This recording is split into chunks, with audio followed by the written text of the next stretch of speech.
Good morning, great people. Good morning, good morning. Good morning, great people. Welcome to Prosperity for Your Soul. You are welcome. Let me know that there are some people that are watching right now. Let me see some signs that there are people who are watching. It's a beautiful Thursday. I know it's been quite hostile in the past few days with the weather, but I think we are now normalizing, so we can't complain much about the weather. Can I see some indication that there are people that have joined the call?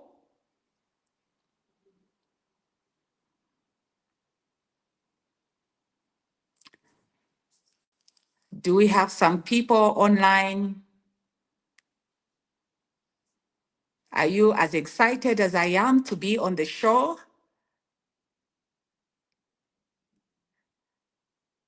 Okay, yeah, I can see there are some people that are joining. Welcome to Prosperity for Your Soul with me, Dr. Maureen Enechi. I'm standing in for Dr. Nellie, and I would love to take this opportunity to just thank Dr. Nellie for according me this opportunity to do a presentation, to take up this particular session. Thank you so much to Dr. Nellie. A huge thanks to you once again. I'm super grateful. I don't take it for granted. Yes, so maybe just to run you through what happens on this particular platform. It's called the Mentorship Academy. And Thursdays, we have Dr. Nellie with Prosperity for Your Soul. Mondays, we have Rev Water. Tuesdays, we have Dr. Sylvia Sunshine with the Mindset session. Then Wednesdays, it's marketing day. And then Thursday, we have prosperity for your soul. Then Fridays, it's lifestyle and health. So it is indeed a well-packaged mentorship program. Dr. Nelly is saying, good morning. Thank you, Dr. Nelly. I just love your support. Rachel, thank you so much. Yes, so let me see the sign of excitement even as we delve into today's topic. I want to see some fire. Let's fire up the room. Let's fire up the room. Good morning, Dr. Joyce. Let's fire up the room. Let's go, let's go. Show me your excitement emojis just to indicate how excited you are. Yes, and we are on prosperity of the soul. So today, I just want to talk about a topic really that we rarely talk about, and yet it's a very, very important topic. Yeah, so for those of you that are meeting me for the first time, I'm Dr. Maureen Inechi. I'm a speaker, trainer, coach, I'm a mentor, and I'm also a teacher and a chartered accountant, a proud member of PLD, proud member of PLD, that is our Project Life Design. Jitotwe, you are welcome on this session. So let's delve straight to talk about this particular subject. I just want us to have a conversation. I know it can feel a bit heavy, but it actually affects us in one way or another. So what is it that I'm going to talk about today?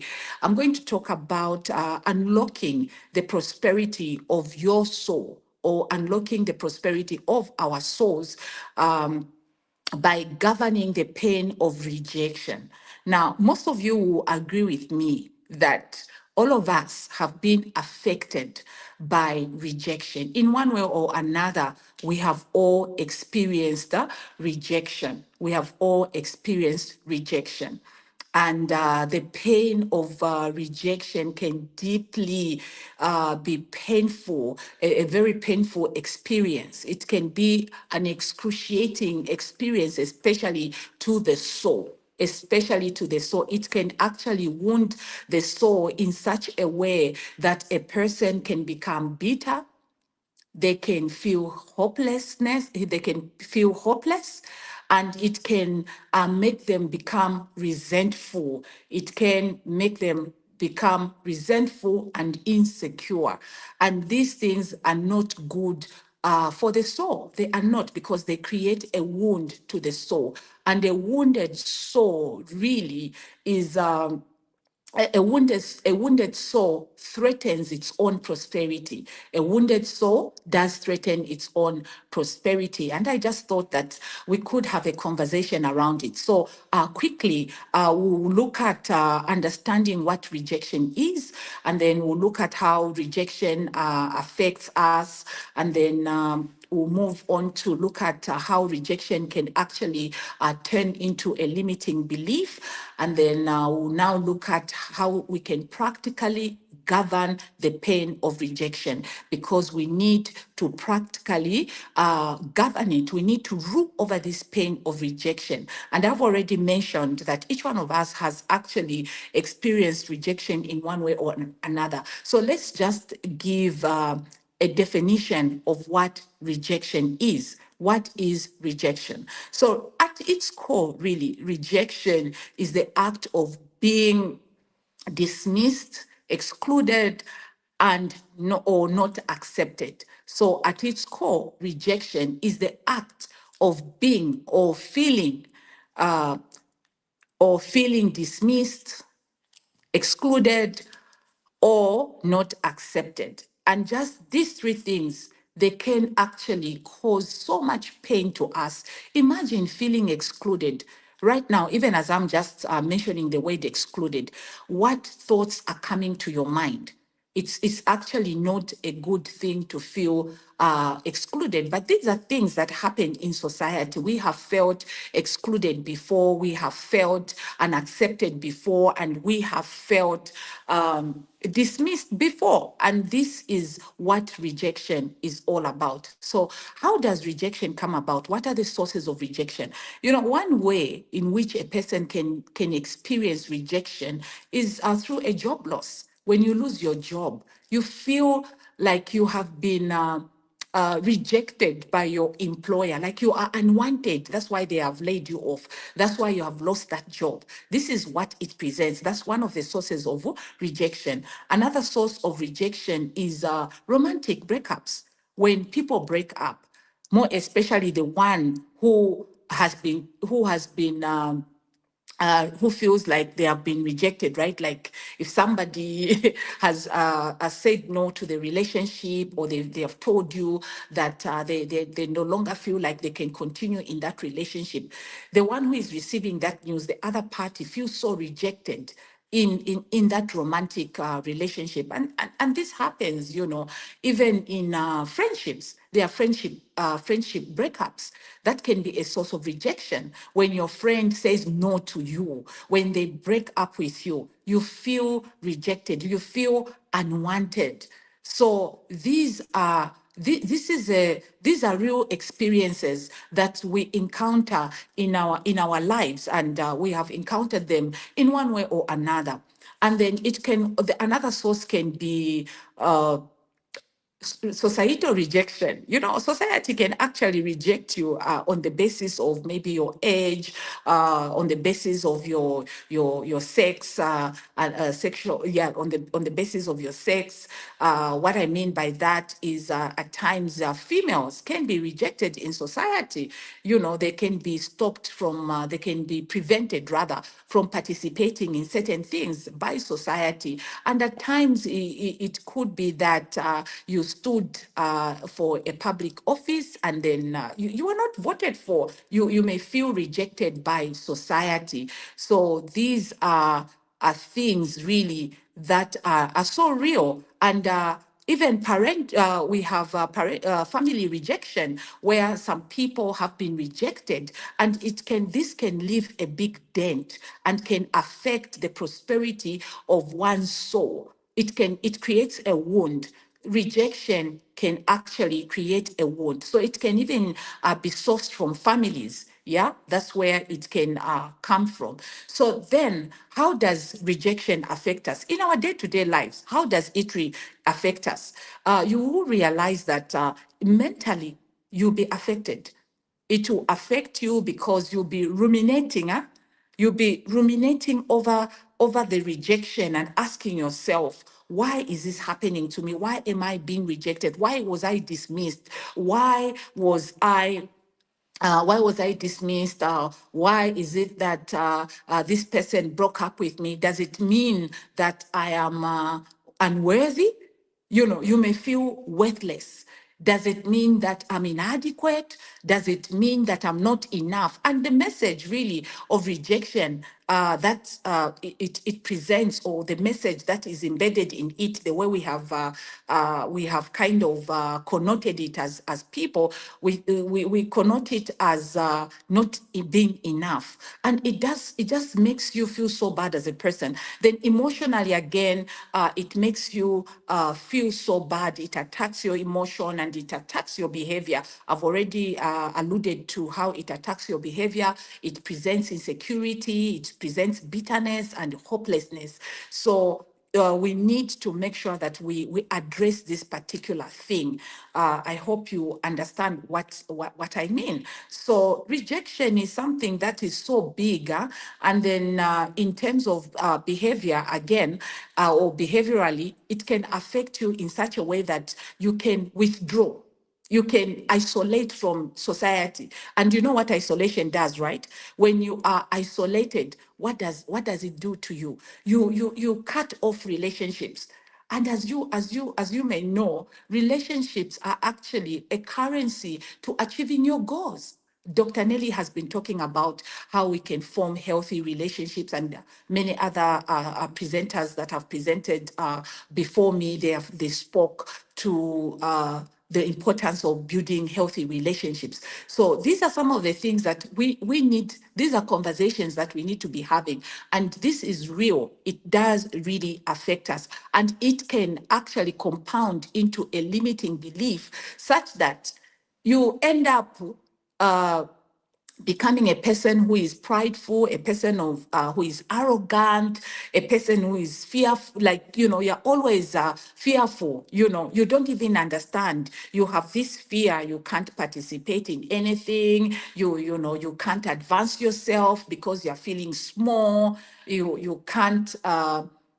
You can't even advance yourself. Why? Because you're feeling small, you're feeling belittled, you feel as if you're not enough. And this also is one of the reasons why people develop imposter syndrome. So it affects your self-confidence, your personal effectiveness, and so on and so forth. So you maybe you create a mental prison for yourself, where you feel you're not loved, you're always left out, you're not good enough for the opportunity, meaning that you miss out on certain opportunities, and then no one sees you, and that's where you now begin to isolate. So now it's actually important for you to give rejection the right interpretation. Remember what Dr. Nellie always says. She always says that nobody makes you upset. Nobody upsets you except the meaning that you ascribe to it. So the meaning that you assign to it matters. Some people really, they interpret rejection as proof of failure. People out there, they may interpret rejection as proof of failure, while others may interpret it as redirection. How do you interpret it yourself? How do you interpret rejection? Do you think when you experience it, it makes you unworthy? What do you think? What thoughts or what meaning do you ascribe to rejection or to an experience of rejection? It's very important, the meaning that you give it. And what we are encouraging here is we want you to look at it as redirection. Not everybody will like you. And sometimes people may not even have the capacity to accommodate you. That is why they are rejecting you. They don't have the capacity to, accommodate you. Look at Joseph's brothers. They rejected him because they didn't have the capacity, to accommodate this greatness that he was presenting. So they rejected him. And he needed to be redirected. Imagine if Joseph in the Bible, if he had interpreted it in the negative way, he wouldn't have succeeded to later on become the governor of Egypt. Then some people view rejection as being unworthy. That's how they interpret it. What is your interpretation? What is your interpretation? Because rejection can also present as a refinement to your purpose. It can refine your purpose. So you need to understand how to govern rejection. So then, what happens? What should happen in order for you to rule over it? Because if you don't rule over it, it will begin to rule you. If you don't rule over rejection, rejection will begin to rule you. And when it begins to rule you, how does it look like? I want to give a very good example, which is found in the Bible. And that is the example of Cain. Remember when his sacrifice was not accepted? What did he do? He started brooding, because he felt rejected. Then he started brooding over the rejection. And what did it lead him to do? It led him to kill his brother. He gave it a wrong interpretation. And because he gave it a wrong interpretation, he ended up killing. There are some people who have even murdered, they have killed people. They have lost opportunities because death can come in different ways. They have lost opportunities. Why? Because they felt unworthy. They misinterpreted the rejection that they encountered or experienced. So it's very important for us to assign the right meaning to the rejection that we experience. For instance, an idea, you may put up a proposal, before a team or, before an investor, and it's rejected. You may feel as if you have failed in that moment, but truth be told, maybe you just need to refine the idea. Maybe you need to represent it well. Maybe you need to articulate it well. You have not really articulated it well. That is the reason, perhaps, why it has been rejected. Or maybe the idea is too big given to the person that you are presenting, that they don't have the capacity to accommodate it. So it's very important for us to ascribe the right meaning. Now, I want us to go straight into how we can rule over this. And I'll get back to the example that I'd used, the example of Cain. He had a conversation with God, and God actually told him that that thing that is growing, meaning that the rejection that he was now nurturing was going to grow into something, it was going to grow into something that was damaging. So he needed to rule over it. And God told him, rule over it, rule over this thing. Meaning that in order for us to free our souls from housing the pain of rejection and from allowing rejection to shape our thinking, our feelings, and our behavior, we need to rule over it. Because, like I mentioned, whether we like it or not, we will experience, and we have experienced the pain of rejection before. I remember there was a time when I first applied for the American visa.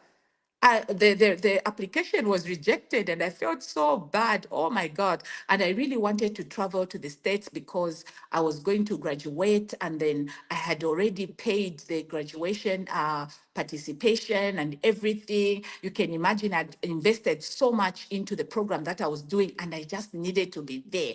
And then the most important document that I needed, which was a visa, it was just denied. It wasn't given to me. I cried. I really, really cried. I couldn't even drive out of that place. I went outside, went to my car. Before I started, I cried. But then I told myself, later on, I needed, because I've mastered how to rule over rejection. I told myself that it's not that I am, I'm not worthy of going to the States. No, I think there's something that I didn't do right. I need to sit down. Where did I go wrong? What feedback did they give me? Let me incorporate that feedback and do the right thing. So the next time I applied, I did the right thing, and I even took ownership. There's that part where they ask you if you have been denied a visa before and why. I had to own up, and I told them that I didn't present myself properly, accurately, rather. I didn't present myself accurately. That's why the visa was denied. And I said the truth, and I did whatever I needed to do to own up. It was feedback to me. And when I went back, lo and behold, the visa was issued to me. So there are times when you may experience it, but you need to rule over it. It is a valid feeling, but we need to rule over it. So quickly, what are the steps that we need to take in order to govern over this pain? Because if we don't govern it, remember I've mentioned that you may develop bitterness, you may become insecure, and when you become insecure, affects your self-efficacy and personal effectiveness. Yes, and it can also affect your participation in society. You may end up, holding back, just sitting in the back seat when you are supposed to be visible out there, when you are supposed to prosper. You'll be your prosperity really will be threatened, and it will debilitate. Why? Because of insecurity. I mean, because of the pain of rejection, and you have not adequately or correctly dealt with it in a healthy way. So the first thing is to acknowledge the pain. Just like I gave that example, I acknowledged the pain. That's why I cried, because it was real. So I had to cry. I shed tears. And then afterwards, now, I'm not going to pretend that this thing has not happened. So let's not deny ourselves, or let's not be in denial of the pain. We need to acknowledge that it exists. Give yourself permission to grieve what was lost.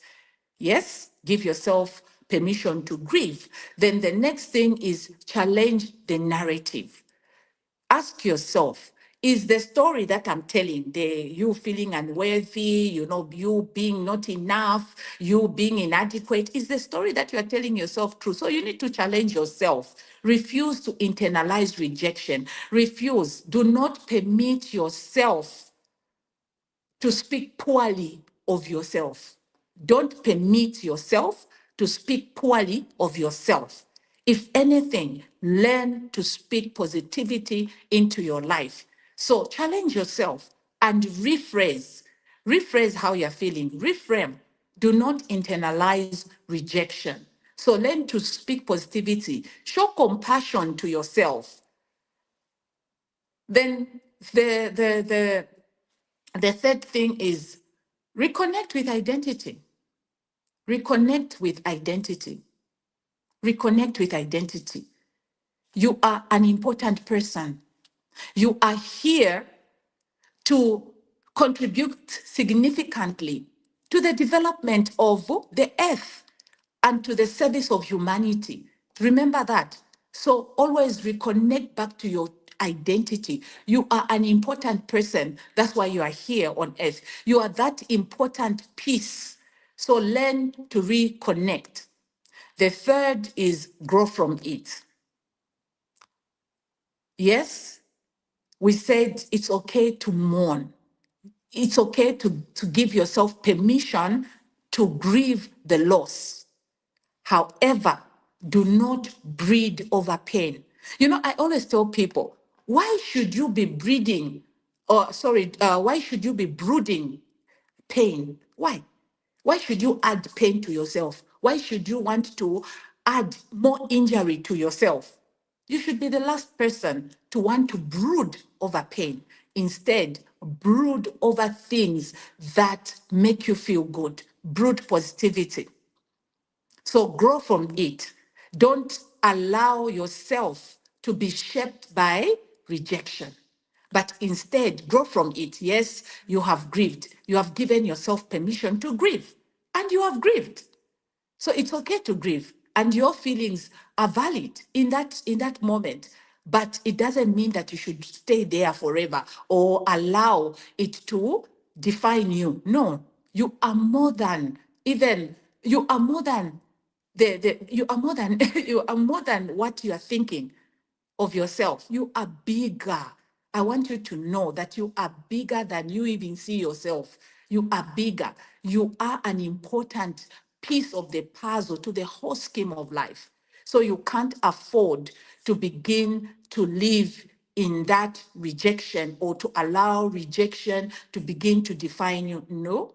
So never permit yourself to speak poorly of yourself or to think ill of yourself. Don't injure yourself or self-sabotage. The fifth is stay open. Stay open. Are we together? You get. I hope you're getting what I'm saying. Rejection may tempt you to close off. That's what it does. You remember I mentioned isolate. You may close off, but don't allow it to close you up or to close you off. No, don't allow it. Never permit. If there's anything that you are going to pick from this session, is never permit yourself to speak poorly of yourself or to think poorly of yourself. Never. Yes, we are learning. We may fail in one way or another, but failure does not define us. Neither does rejection define us. So keep showing up. Keep showing up. We are all learning. So let's learn to fail forward. Even when you are rejected, it doesn't mean that you are bad. It just means that you are not compatible with certain things. But at the same time, it can also present feedback to you for you to transform. That's what it can mean. So give it the right interpretation. So what am I saying? The soul is the seat of your thoughts. The soul is the seat of your emotions and your will. When it's wounded, it will affect how you think, how you feel, and how you make your decisions.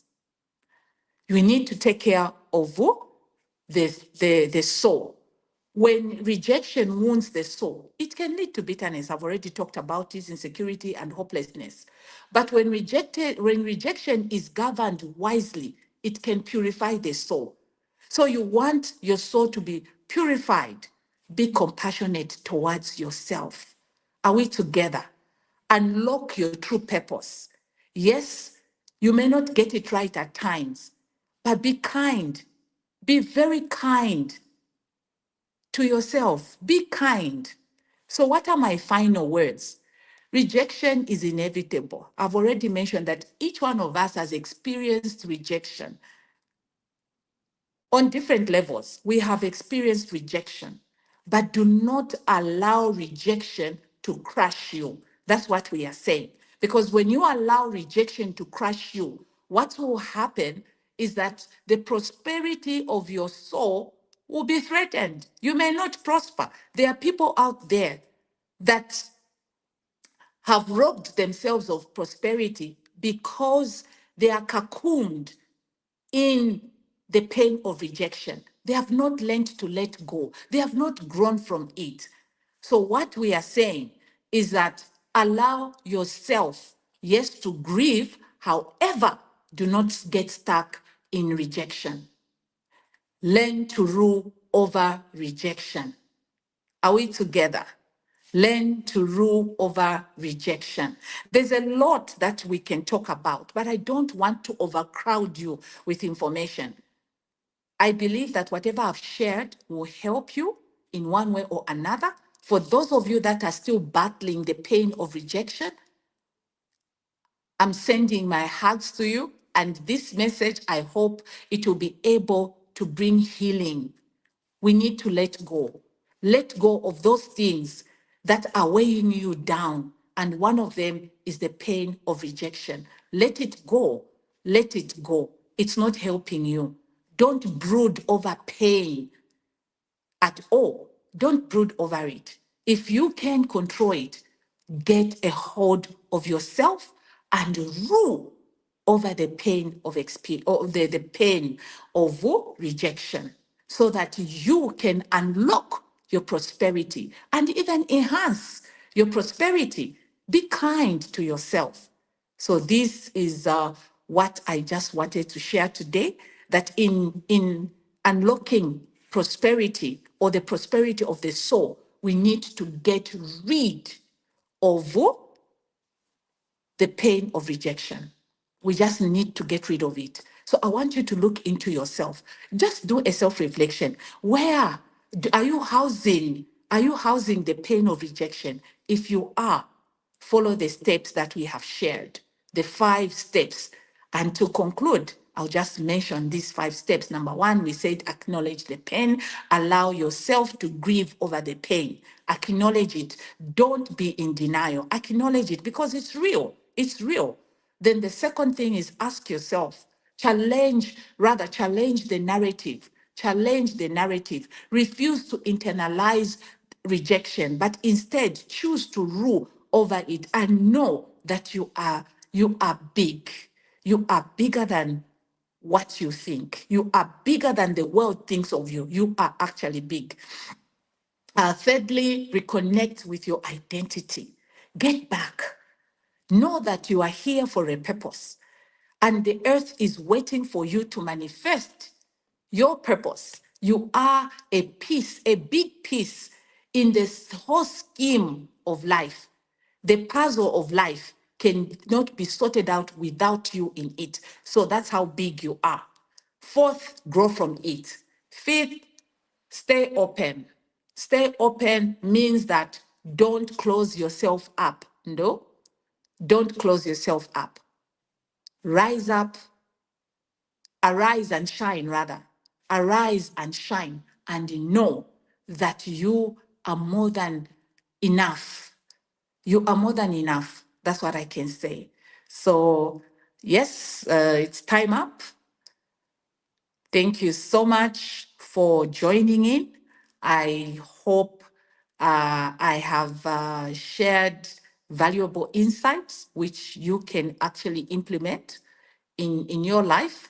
I'm still working on it myself, and I know that over time we'll mature in this thing. We will mature and be able to govern over the pain of rejection, because whether we like it or not, rejection is inevitable. It's something that we encounter in our lives, even on a daily basis. We do encounter it. So thank you so much. And thank you so much once again to Dr. Nellie for affording me this opportunity to just present this session. And thank you so much to the leadership of the Mentorship Academy, Rev Water, Dr. Sunshine, and of course, my esteemed mentor, Dr. Nellie. So thank you so much. Do have a lovely, lovely day ahead of you, and I'll see you at the top. Thank you.